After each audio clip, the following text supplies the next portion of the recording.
यो हो portable air pump. यो चाहिँ साइजमा पनि एकदम सानो हुन्छ र यसलाई हामीले इजिली क्यारी गर्न सकिन्छ र यसमा 4000 mAh को ब्याट्री हुन्छ इनबिल्ट।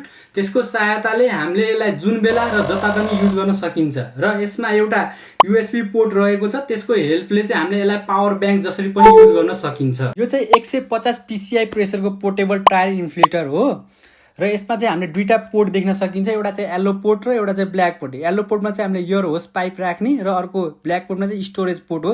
यसलाई राखेर हामीले यसलाई चाहिँ ह्यान्डल जसरी नै युज गर्न सकिन्छ र बिचमा रहे यसको इमर्जेन्सी लाइट जुन चाहिँ हामीले इमर्जेन्सीको बेला युज गर्न सकिन्छ र यसमा तीनटा डिफ्रेन्ट लाइट हुन्छ। एउटा व्हाइट लाइट, एउटा रेड लाइट र एउटा SOS लाइट। यो चाहिँ यसको सबै कन्ट्रोल भयो। बिचमा चाहिँ रहेको छ पावर बटम र माथितिर डिस्प्ले छ।